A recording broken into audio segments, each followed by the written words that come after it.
Hi everyone. So let's talk about resume or how to make a resume or a modern resume for your for applying. Okay? So bukas tayo ng Microsoft. Using Microsoft lang guys. Ah, tuturuan ko kayo guys yung mga iba't ibang modern resume na pwede nyo mapakinabangan sa ating pag-apply.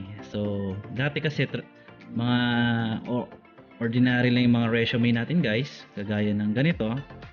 So may mga simple resume tayo dito. Nag-download na lang ako guys. So may mga ganito tayong resume. So pasintabi guys do sa pictures kung may-ari. Ayan. CTTO. Okay. Credit to the owner. Ayan. Ayan po yung mga old resume guys. Na, teka lang, hindi yan resume. Okay, ito. Ito yung mga old resume guys na given na guys na ating ginagawa or ginagawa nung ating pag nag-a-apply. So hindi na siya guys in or parang simple na lang siya guys. So tuturuan ko kayo guys or bibigyan ko kayo ng idea kung paano gumawa guys ng ating modern resume. Okay? So ganun ulit guys sa ating Microsoft Word. Okay, ito na. Nagbukas na ako. More templates tayo guys. Mayroon din tayo guys pag gusto nyo mga instant na kagad or yung ready to use na or made na siya for editing na lang. Ayan, halimbawa type natin resume. Make sure guys may internet kayo at nakakonect itong ating Microsoft Word para makapag-search kayo. Okay, ayan. So may mga given na siya guys na mga resume templates. Ayan. So bahala na kayo mamili. Ganon din yan guys. 3 major object din siya ng Microsoft Word. Meron siya guys shape, text, picture. Okay? Tatlo pa rin. Example, ito. Okay, ayan. Ito yung picture niya. Pero hindi ganito guys ang pagpapasa ng resume na nakaganyan ng picture. Hindi po pwede yan. So may mga proper tayo. Ayan ay mga example lang naman nila guys. Or parang testing lang guys na mga resume na pwede nyong or templates na pwede nyong mapakinabangan. Okay? So yun yan ay edited na kagad. Pwede niyo siyang baguhin or bahala kayo sa diskarte nyo kung gusto nyong gumawa rin ng sarili ninyo. Okay? So meron tayong okay. Meron tayong kokopyahin na iba, talaga nangongopya talaga tayo. So meron tayong gagayahin through internet kung ano yung pwede. Kasi guys, hindi lang guys dito sa Microsoft Word kayo pwede mag-search. Pwede rin tayo guys sa internet kung ano. Ayan. Ayan. Ito guys. Marami siya guys ng mga modern resume na pwede nyo mapakinabangan. At talagang napatunayan guys, certified or legit na effective. Kasi guys, dito makikita guys kung kayo ba talaga mismo ay very skillful pagdating sa larangan ng computer or you're computer illiterate or magaling kayo sa mga bagay-bagay. Kasi para guys, ito sino-showcase nyo dito yung skills ninyo. So, this kind of modern resume ay malaki yung impact sa employer. So, nakikita ng employer o hindi na doubted ng employer na baka ito ay ano lang, hindi marunong or ganito ganyan, mahirap turuan. So dito pa lang guys, nakikita na yung pagiging professional niyo guys sa pag-create or pagpapasa lang ng resume na modern. Okay? So example itong kay Jessica William. Ayan, open natin guys. So ito yung sa benhance.net. Ito yon, pwede nyo silang puntahan. Pwede kayong humingi guys. Humingi o may bayad dyan. Ayan. So pwede na rin kayo gumayan guys ng mga iba't idea. Okay. So pansinin nyo. Dito yung pictures. So make sure guys hindi ganito yung pictures nyo. Baka mamaya para tayo Instagram dyan. Okay. So ito yung design nya.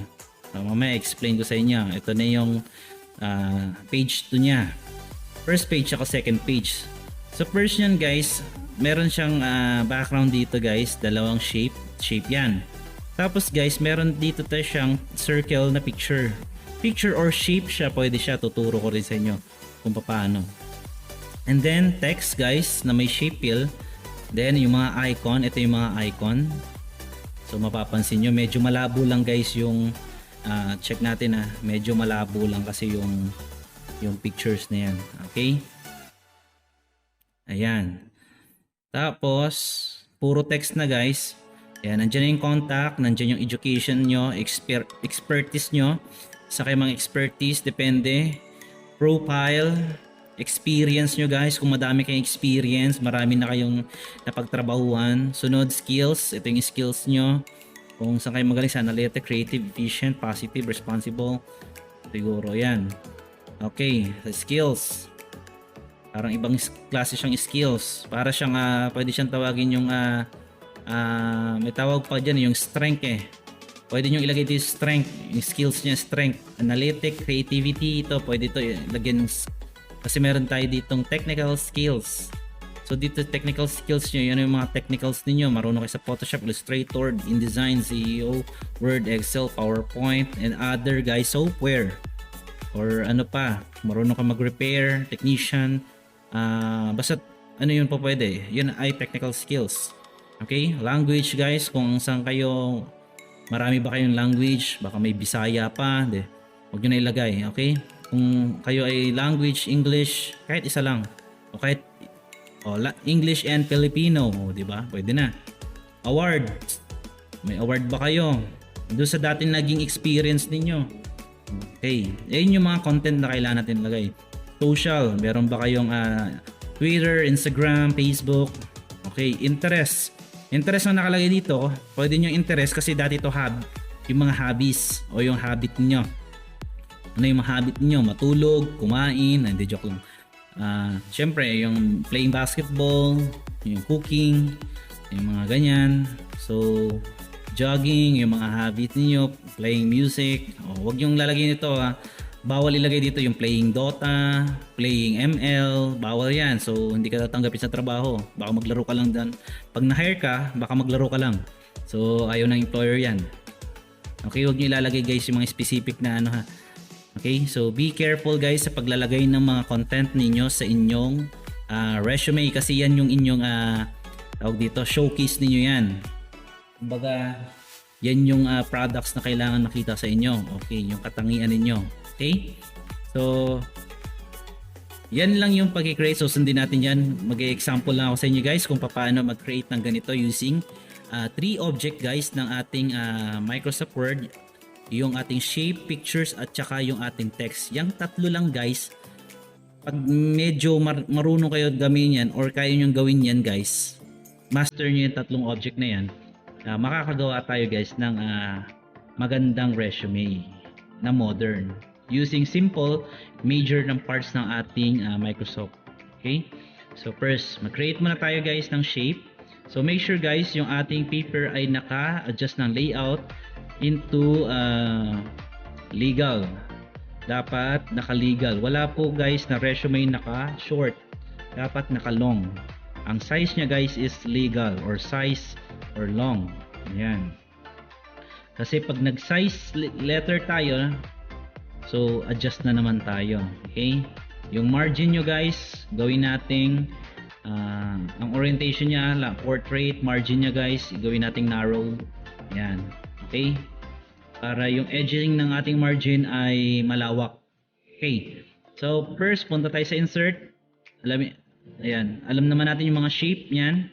Gamit tayo guys ng rectangle. And then i-drag natin papunta hanggang dito, pababa. So ito yung first layer natin guys. Hindi ko na makikita ang baba. Okay, so kaunti na natin. Ganyan lang, kaunti. Pwede nyo naman kapalan kung marami tayong ilalagay. Ayan. Pag zoom ko naman siya, sobrang ganyan na lang kaunti. Okay. Tapos guys, ito yung ating first layer. Pag nag-click natin yung object guys, lalabas itong drawing tools. May kanya-kanya siyang properties. Pag hindi natin siya sinelect, wala guys dito sa tab menu. O dito sa mga menu natin, yung form drawing tools. Lalabas lang yan guys pag na-click mo yung object niya. Lalabas yung kanyang sariling properties. Shape siya guys. Shape format. Meron siyang guys, shape fill, meron tayong picture gradient texture. Pwede nyo palitan yan. Okay, meron siyang shape outline. May weight siya guys, pwede nyo pakapalin yung outer line niya. May dashes siya sa outer line niya, and then arrows. So hindi naman natin kailangan yan kasi nga ang kailangan natin yung ano lang, yung shape lang. O, tanggalin natin siya ng no outline. Shape fill guys. Yan natin yung color medyo. Kung ano yung color niya doon. Saan siya malapit dun sa kulay ng ating okay. O, to pwede na to. So ganyan. Sunod guys, another shape guys. Pasok tayo sa insert ulit. Hanapin yung shape, rectangle. Dito naman guys sa taas. Ayan. Sagad ninyo na. Okay lang yan. Walang problema yan. So ganyan guys. Dito naman yung ating lagayan ng ating, ayan, adjust lang natin ha. So medyo dapat marunong din kayo mag-adjust ng ating shape. So madali lang yan. Kung medyo tawag dito, medyo bago ka pa lang, talagang ganon, makaka-experience ka ng bagay-bagay. So okay, tanggalan ulit din natin guys. Punta tayo sa drawing tools. Shape outline, no outline, shape fill, darker, darker to 75%. Okay. So picture na lang guys. Picture. So guys, pwede tayo guys mag-insert ng shape na oval. Tuturo kayo guys. Pwede tayo mag-insert ng picture sa shape, pero hindi tayo pwede mag-insert ng picture o ng picture sa shape. Pwede tayo mag-insert sa shape ng picture. Binaliktad lang. Okay, medyo nakakalito. So yan. So dito sa shape fill guys, dito tayo mag-insert. Okay, and then picture. And then from file, hanap natin yung ating downloads. Ayan. Halimbawa, sige, may nakita ko Korean dito. Baka mga K-pop dyan. Ayan. So ito guys yung pag-insert ng picture. Ayan. Using ng ating shape. And then yung outer line niya guys, gawin nating white. White, and then pakapalin lang natin ng ganyan lang. Pwede na. Okay? Or gusto nyo 3/4 pa. So ganyan lang guys kasimple yung paglalagay. Paano naman kung pictures ang insert natin? For example, pictures ang insert natin. Pictures. This PC. Ito pictures niya, insert natin. O ganito. So hindi nyo siya mamumove kasi kailangan natin siyang i-wrap text. Meron siyang lalabas na ganito. O, layout option. O, pwede dito, lalabas siya sa format pictures. Wrap text in front of the text or behind. Laging in front of the text tayo. Okay, paano ko naman to gagawing circle? So meron tayong crop shape guys. So automatic guys, nasa picture format tayo, lalabas dito sa sizing yung crop picture. Click natin yung crop. Tapos meron tayong crop shape guys. Kung anong gusto nyo, diretso na. Okay, gusto ko sir oval, basic shape nyan. O yan, oval. Then pag naka-oval na siyang ganyan, i-click natin ulit yung sa taas yung crop para ma-adjust natin yung pagka-oval niya. So bibilugin natin yan. Hindi natin siya gagawing oval, kundi gagawin natin siyang circle. Kasi wala namang circle sa shape kung hindi pa natin a-adjustin. Okay. So yan. Yan yung na-crop. So adjust natin dito guys. Dito tayo mag-a-adjust both edge niya. Wag po sa left side sa up and down. Edge po lagi para maayos yung pixel. Hindi masira. Ayan. So look the difference ng ating crop shape doon sa ating shape or insert shape. Insert picture sa shape. Okay? So doon kasi sa insert shape medyo compress. Doon naman guys sa picture hindi siya compress kundi original pictures niya pa rin yon. Original face niya pa rin yan and medyo clear, medyo malinaw. Yon. Then pwede nyo rin naman guys pag kinilik natin tong pictures, lalabas si picture tools. Pwede nyo naman guys, meron tayo ditong picture border. Okay, pwede nating lagyan ng outline na gusto nyo. May outline din po siya, gaano kakapal o 1 feet o ano. Pwedeng ganyan. Okay, so yan guys, at least both object, pictures and shape ay pwede nyong gamitin. Tama. Okay, so ganun lang kasimple. So mas maganda pa rin yung nakakarap yung pictures, mas malinaw. So tanggalin na natin yung shape na yun. Ito nang ilagay natin. Okay. Yan, arrange na natin. Sunod naman guys, yung kanyang, text na tayo, okay na. Pero kung gusto niyo siyang lagyan ng shadow para hindi siya mukhang nakatingin, meron tayong picture effects. Shadow. Lagyan natin ng shadow. Ayan, para medyo hindi siya nakadikit dun mismo sa ating ano. Meron siyang kakaiba doon na bagay na mapapansin nyo. Okay, so let's forward. Doon tayo sa text box pa papunta. Click natin tong text box and then draw text box tayo guys. Draw text box. So pangalanan natin siyang kopyahin na natin yung pangalan. Wala na akong maisip na pangalan. Okay, Jessica Williams. Okay. So dapat guys, capital letter Jessica Williams. Control A, select all. Control E, center natin. Tapos punta tayo sa home. Yan. Font size. Tapos gusto nyo guys is Arial ganito lang or Arial black. Okay. Arial black. Bawas tayo ng size. Medyo malaki. Ayan. Kung may middle initial kayo guys, make sure ilagay nyo na rin. Okay, tanggalin natin ng background. Shape format, shape fill, no fill, shape outline, no outline. Okay. And dark yung ating background. Sabi ko nga, pag dark ang background, dapat light yung ating sunod na layer niya. Yan yung layer. Pangalawang layer o patatlong layer natin guys is yung text. Punta tayo sa text fill. Okay, color white. Ayan. So medyo kulang pa. Lakihan pa natin guys. Ayan. Okay ang malaki. Adjust na lang natin ito. Ayan. Para magkasya. Jessica. Kung nakalagay doon guys is manipis lang. Pwede nyo na rin naman panipisan. Walang problema. Kung ayaw nyo ng Arial black, pwedeng Arial na lang. O Arial narrow. O Arial na lang. Ganyan na lang. Okay. Pwede pa kayo mamili guys kung anong gusto nyong font. Pero huwag nyong gagamitin lahat yung font. Huwag kayong gagamit ng mga kakaibang mga font na medyo pangit. So dapat simple lang yung plain lang siya. Okay, and then i-copy na natin ito guys para hindi na tayo mag-edit ulit. Ito na lang copy natin. Halimbawa, ano ba nakalagay doon? Ang nakalagay dito ay marketing manager. Yun ang tinatak niya. Dati siya siguro marketing manager. Gusto niya apply marketing manager.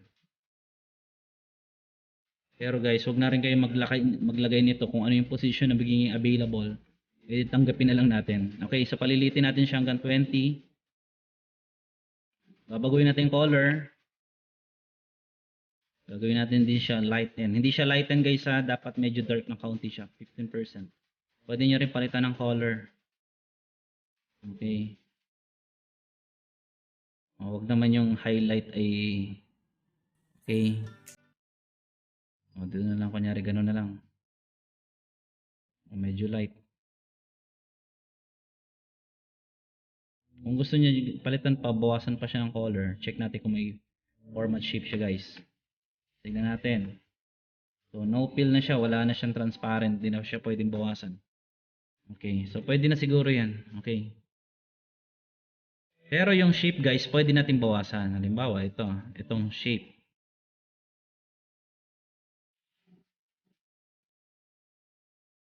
Okay. So ito yung shape natin guys.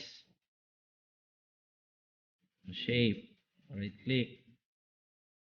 Right click sa shape, format shape. Pwede nyo siyang bawasan ng transparency. Ganyan po. Pwede nyo rin siyang maging effects. May transparency po tayo dyan. Ayan. So sabi ko nga, pag na-master nyo ito, magagawa nyo ito. Magagawa nyo yung mga ganitong bagay. Ayan. Gusto nyo panipisin lang yung background. Okay? So may gradient pa rin yan guys. May mga gradient din yan. So sunod na yung gradient. Medyo kakapusin. Okay? So copy na natin to guys.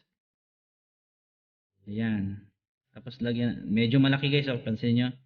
Paliliitin natin yan. Kasi dyan tayo maglalagay. Ang papangalan natin dito guys is contact. Capital guys sa contact.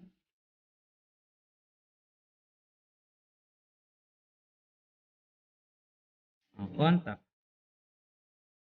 So, kung gusto ganyan na rin ang font, bahala na kayo guys kung anong gusto niyo ng font.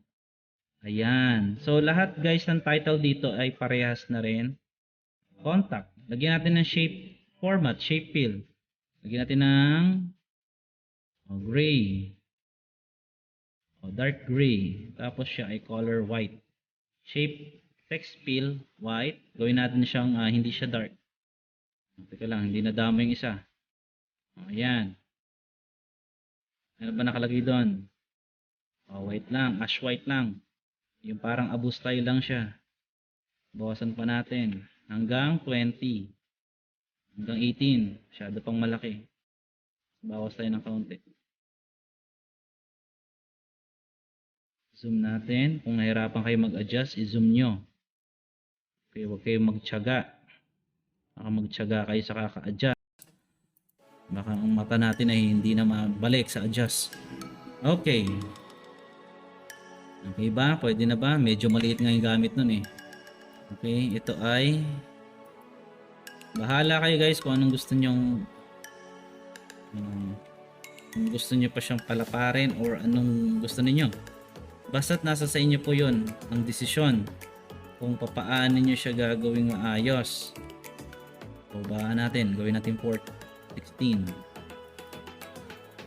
Masyado kasing malapad. Okay. Bawasan pa natin. Pero kung gusto nyo naman, maglagay na lang ng shape. Pwede kayong maglagay ng shape guys na pitted. Kung ayaw, ninahirapan kayo sa ganon. Pwedeng ganon. Okay, pwede rin naman mag-type dyan. O, diba? Pwede rin naman mag-text box. Itatapal na lang. Parang ganito. Tuturo ko sa inyo. Shape fill. Okay, shape fill. Shape outline. No outline. Ito guys, remove natin shape fill. No fill. Okay, and then ito lang. Nasa ilalim yung ano. Okay, itong text fill. Right click guys. Bring front. Meron siyang bring front. Kung anong layer type siya. Ayan. Okay, so ganyan na siya. Completed na. So guys, okay, pagdikitin mo natin itong dalawa. Select nyo yung dalawa. Right click natin. I-group natin sila. Ayan. Tapos adjust natin ulit siya. So group na sila. Adjust natin ito.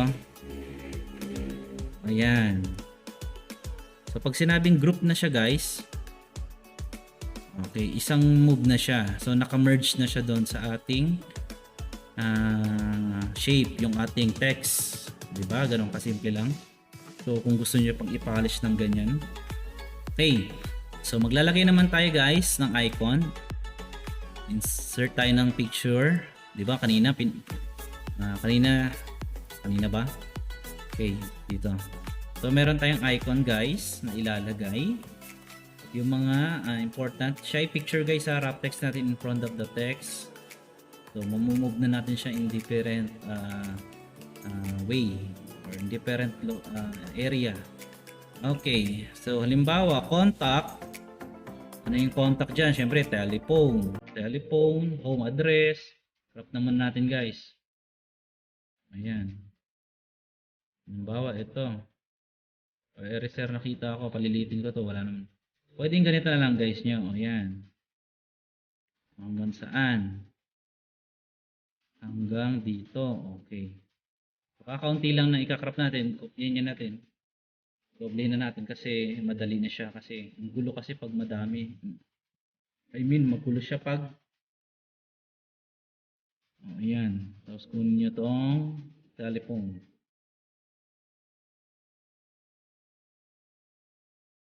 Okay. Okay. So, lagay nyo siya dito. Paliliitin natin. Adjust natin ng kaunti. Sa ibabaw niyan guys. Ilalagay. Sa ibabaw ba nakalagay? Okay. Tingnan nyo. Sa ibabaw. Yung number. Sunod naman. Kung meron siyang okay. Location. Yung bahay muna. Pero ito nandito na to eh. Ito na lang copy natin. Okay. Baka palalayo ko. Dito. Ayan. So, location. Sunod na to ha. Address na muna. Pwede nyo na rin ito i-copy kasi nandun din naman yun yung layer niya. Control Z. Lagyan natin dito. Crop. I-crop nyo yun guys. Crop. Kasi nandiyan pa rin naman yun. Nadibuhayin ninyo. Balik kayo dito. I-crop nyo naman ng ibang object. Diba? Ganun lang kasimple. Diba? Naging house na siya. Ganun lang guys. Lagay yung number. Okay. Ano pa yung nakalagay doon? So, tatapusin nyo yun guys. Lagay kayo ng location. Lagay kayo ng ano. Kailangan yung tapusin or gawin. So, dito lang guys, ay ito lang yung mga panimula lang. Introduction at saka yung guide just in case na kayo ay gagawa. Okay. Edit natin to. Education.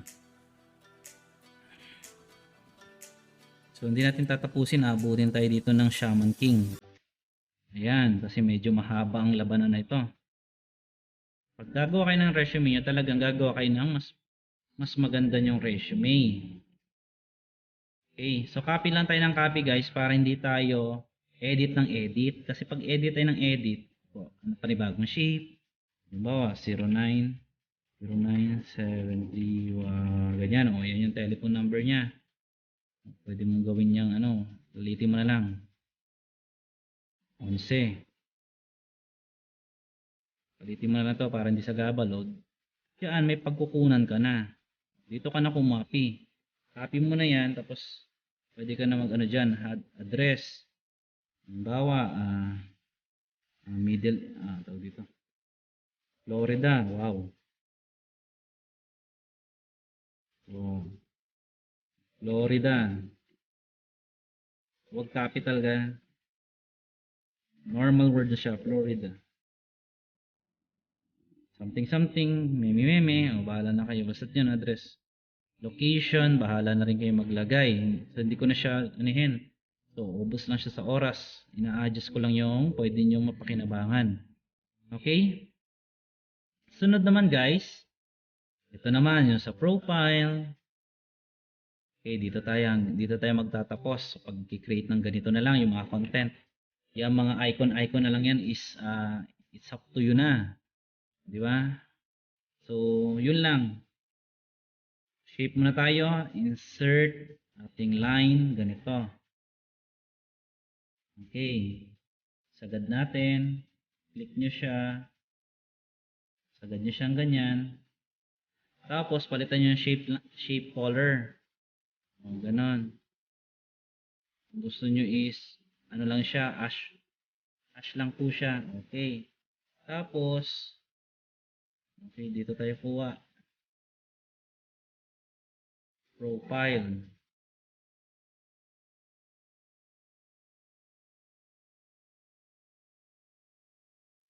Profile. Ang color ng profile natin guys is ash din. Okay, bold natin. Tapos, Asha.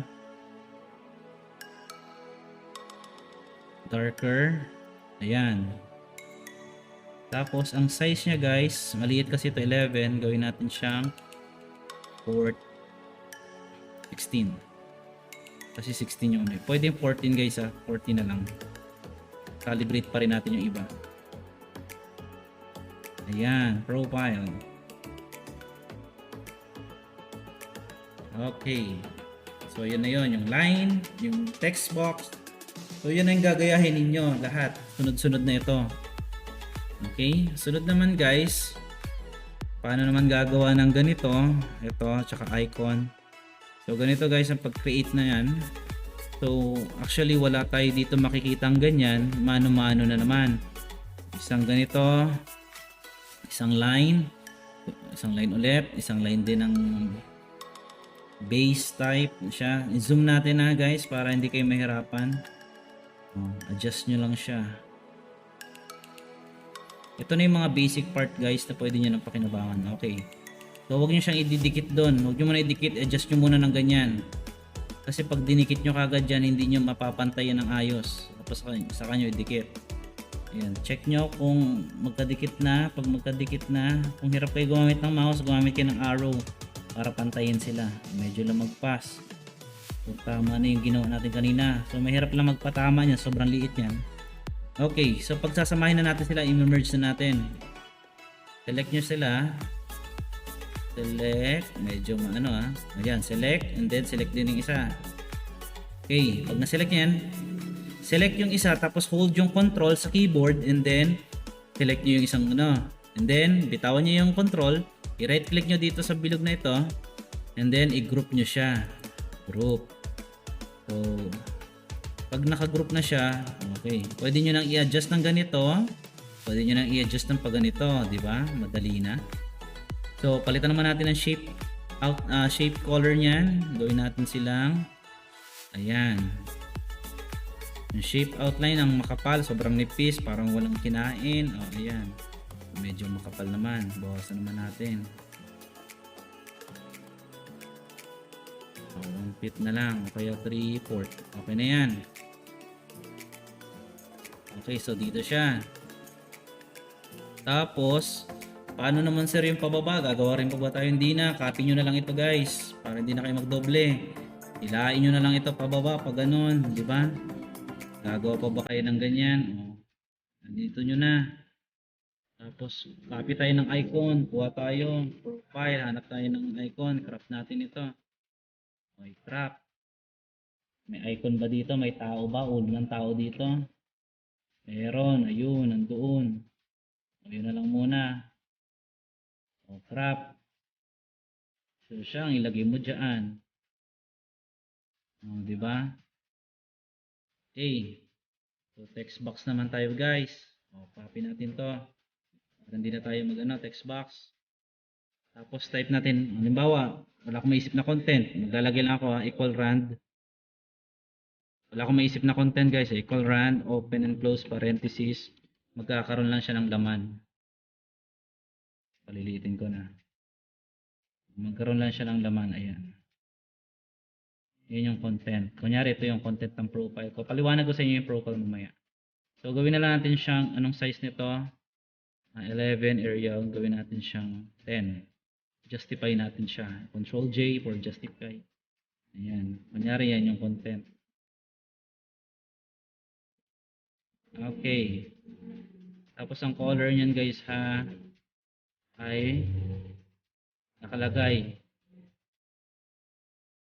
ganyan. Okay, pwedeng abo, pwede yung i-dark na rin. Pwede yung i-dark siya ng ganyan.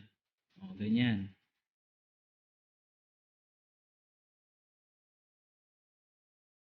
Ayan guys.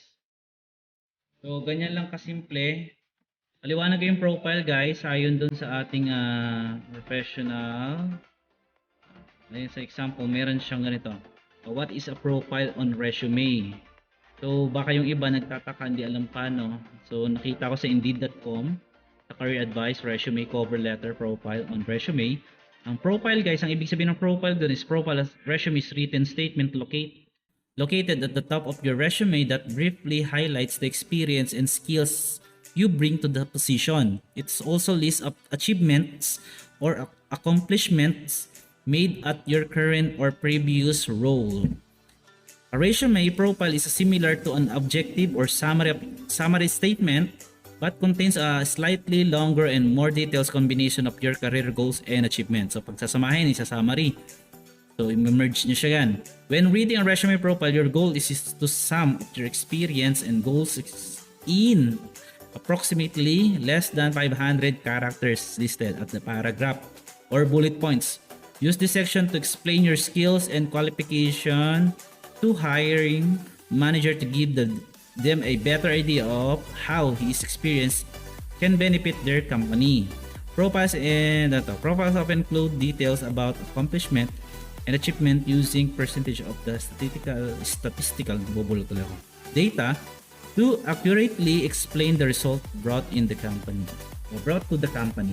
So ganun guys yung profile na ilalagay nyo. So combination na siya, summary na guys ng inyong accomplishment, achievement, yung goals doon sa yung career. So yun ang ilalagay natin. So hindi ko na siya papakabain. So kung nakuha nyo guys yung basic parts ng paggaganito guys, pwede nyo na siyang maituloy hanggang matapos nyo ng ganito guys. Ganito. Yan, hanggang makapunta kayo sa profile, experience, lagay yung experience ninyo guys. Yung experience nyo kung kailan kayo nag-start or natapos. Di ba? Yung year end na yun. Tapos yun, year end din doon. Pwede rin naman kung kailan kayo nag-start 2000 something hanggang kailan kayo natapos, ilang years. Pwede rin yun. Tsaka ilagay nyo kung ano yung job position nyo, company name na pinagtrabahuan ninyo, yun yun. Okay? Ano yung mga role mo doon, di ba? Okay? Experience, o mahabang experience siya dito. Yung kagayang skills, lagay nyo strength or skills ito. Language, award, social ninyo, interest, tapos yung technical skills tsaka reference, mahalaga yan. So ganun lang guys, ang kasimple ang pag-create. Hindi ko na tinapos dito kasi talagang kukulangin ang oras natin. So almost matagal bago ito makagawa. Pero at least nakakautik-utik tayo sa pag-create ng resume. Okay? So ganun lang guys. Pwede nyo siyang gawin anytime, kahit saan kayo guys. At least mababalance nyo siya. So yun lang. So gamit guys inulit ko, gamit lang ng shape, ng picture at ng text ay makakagawa kayo ng best na resume. Kung alam nyo pa yung mga major parts niya, effects, at saka alam nyo yung pasikot-sikot sa kanila.